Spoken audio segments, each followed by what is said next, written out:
200 देशों में से मात्र 12 देशों में अंग्रेजी चलती है, 188 देशों में उनकी अपनी मातृभाषाएं चलती हैं। तो कैसे अंग्रेजी इंटरनेशनल भाषा?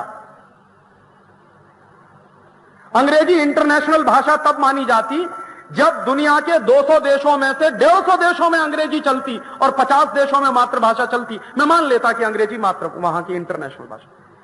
मात्र 12 देशों में अंग्रेजी चलती है, अमेरिका है, कनाडा है, ब्रिटेन है और थोड़ा सा लैटिन अमेरिका के देश है। और वहां तो मैं मानता नहीं कि अंग्रेजी चलती है, ज्यादा लैटिन चलती है, अंग्रेजी की खिचड़ी बन गई है लैटिन के साथ।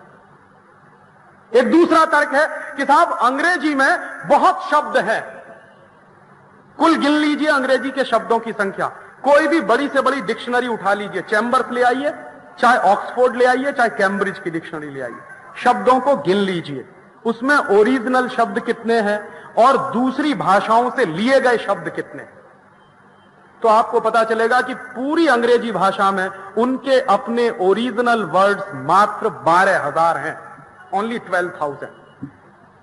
और अकेले गुजराती में ओरिजिनल शब्दों की संख्या 40,000 है, सिर्फ गुजराती में। हिंदी की तो बात छोड़ दीजिए।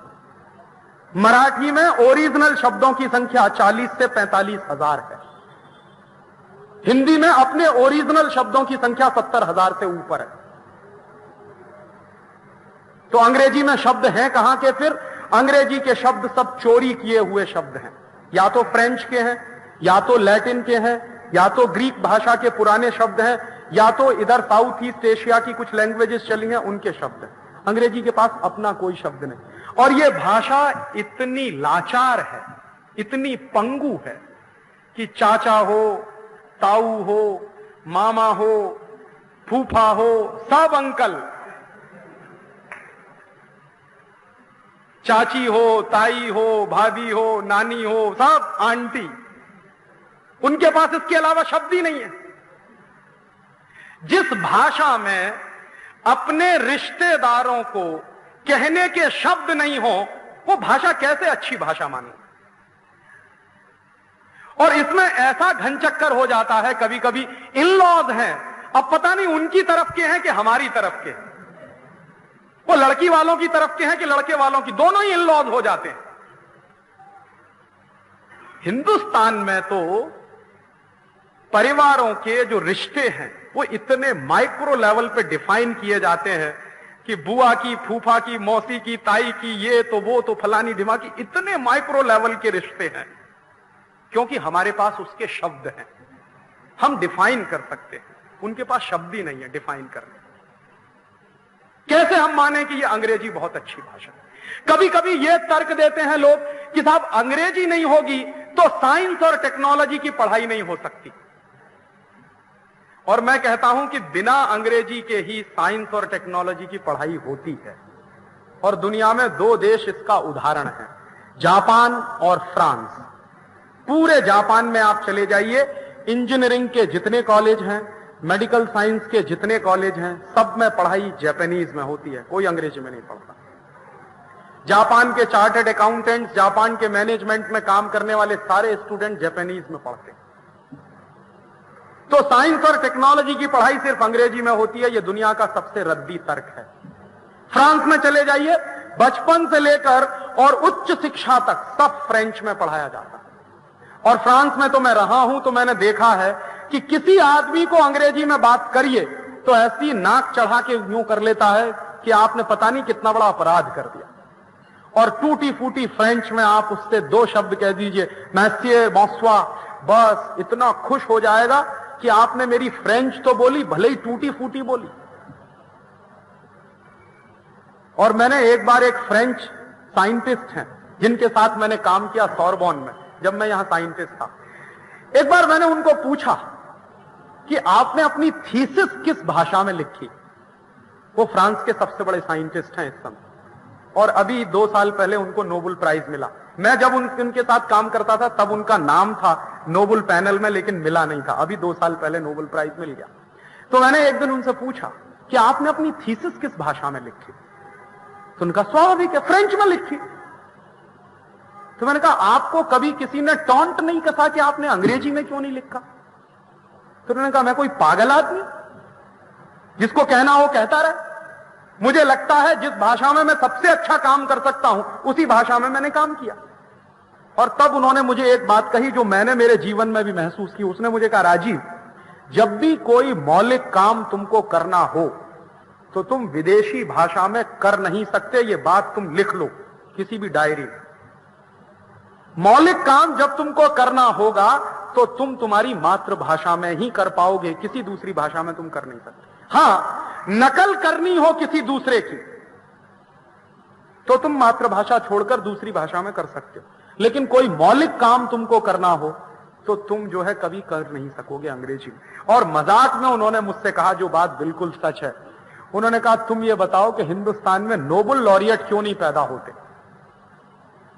तुम्हारा देश जब गुलाम था तो 2 नोबेल लॉरिएट पैदा हुए। पहला नोबेल लॉरिएट था रविंद्रनाथ टैगोर। रविंद्रनाथ टैगोर ने किस भाषा में लिखी है गीतांजलि? बांग्ला में लिखी। बांग्ला में लिखी हुई गीतांजलि पर नोबेल पुरस्कार मिला है उनको, अंग्रेजी में लिखे हुए लेखों पे नहीं मिला। क्यों नहीं मिला? क्योंकि अंग्रेजी में रविंद्रनाथ टैगोर उतना अच्छा लिख नहीं सकते जितना अच्छा बांग्ला में लिख सकते। और दूसरे थे जगदीश चंद्र बसु। जगदीश चंद्र बसु की पूरी थीसिस बांग्ला भाषा में है। तो वो कहते थे कि तुम्हारे देश में जब अंग्रेजों का राज्य चलता था तो 2 नोबेल पुरस्कार वाले लोग पैदा हुए, अब तो तुम्हारा राज्य चलता है तो लाइन लग जानी चाहिए थी। पता चला कि आजादी के बाद एक भी नहीं है। अकाल ही अकाल है इस देश में नोबेल लॉरिएट का। और जबकि हमसे छोटे छोटे देश हैं, स्वीडन है, डेनमार्क है, नॉर्वे है। स्वीडन, डेनमार्क, नॉर्वे को मैं कहूं तो सिटी कंट्रीज हैं। हमारे एक एक शहर की जितनी आबादी है उनका कुल आबादी है पूरे देश की। तो दुनिया भर में जो पिद्दी से देश हैं उनके यहां हर साल नोबेल पुरस्कार, हर साल नोबेल लॉरिएट पैदा होते हैं। हमारा 96 करोड़ का देश, हम एक नोबेल लॉरिएट पैदा नहीं कर पाते। कारण क्या है? चिंतन हमारा मातृभाषा में नहीं। और चिंतन अगर मातृभाषा में नहीं कर सकते तो कभी भी विकास होता नहीं दिमाग का। ये बहुत बड़ी गलतफहमी है हमको कि अंग्रेजी में पढ़ के हमारा बच्चा ज्यादा इंटेलिजेंट बनेगा। ये मैं उनकी बात कह रहा हूं, मेरी बात नहीं कह रहा। जो फ्रेंच साइंटिस्ट जिनके साथ मैंने काम किया उन्होंने कहा कि अगर कोई बच्चा अपनी मातृभाषा में कोई चीज याद करे और वही बच्चा दूसरे देश की भाषा में वही चीज याद करे तो मातृभाषा में जितनी जल्दी याद करेगा उससे 6 गुना ज्यादा समय उसको अंग्रेजी में याद करने में लगेगा। और ना सिर्फ 6 गुना समय लगेगा बल्कि वो विदेशी भाषा में याद नहीं करेगा, रटेगा, शब्द रटेगा। और रटे हुए शब्दों को जाके इम्तिहान में लिख के चला आएगा। दूसरे दिन उसको याद नहीं रहेगा कि कल मैंने क्या लिखा है कॉपी में। किसी भी बच्चे से पूछ लीजिए 8th क्लास में तुमने क्या क्या रटा है, उसको याद नहीं, 9th में पढ़ता। और 8th क्लास की 1 साल की बात तो छोड़ दीजिए, 3 महीने बाद अगर पूछ लीजिए कि 3 महीने पहले तुमने क्या रटा, उसको याद ही नहीं रहता। संभव नहीं है। मातृभाषा में तैयार की हुई चीज आप जल्दी याद कर सकते हैं, आपका 6 गुना कम समय लगेगा।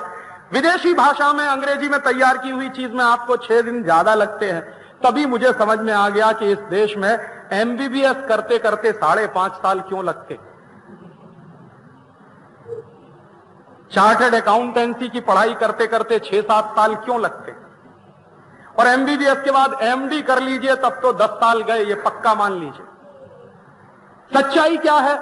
MBBS का टोटल सिलेबस मात्र 2.25 साल का है। सिर्फ 2.25 साल में कोई भी MBBS की पढ़ाई कर सकता है, जो उसका कंटेंट है। लेकिन उसमें समय बहुत लगता है क्योंकि अंग्रेजी। इसी तरह इंजीनियरिंग की पढ़ाई का जितना सिलेबस इस देश में पढ़ाया जाता है, मैं तो IIT में रह चुका हूं इसलिए मैं कह रहा हूं कि जितना सिलेबस हमको पढ़ाया जाता, अगर वो मुझे मेरी मातृभाषा में पढ़ाया जाता तो मैं 3.5 साल में MTech करके बाहर निकल आता। लेकिन वही MTech करने के लिए मुझे करीब 7.5-8 साल लग गए। तो मेरे जीवन का जो सबसे महत्वपूर्ण समय है, जो गोल्डन पीरियड है, वो एक विदेशी भाषा के कारण बर्बाद हो रहा। तो मैं कभी कभी पूछता हूं उन मम्मी पापाओं से कि आपको ये अधिकार किसने दिया कि अपने बच्चे के करोड़ों करोड़ों घंटे आप बर्बाद करें? किसने आपको ये अधिकार दिया?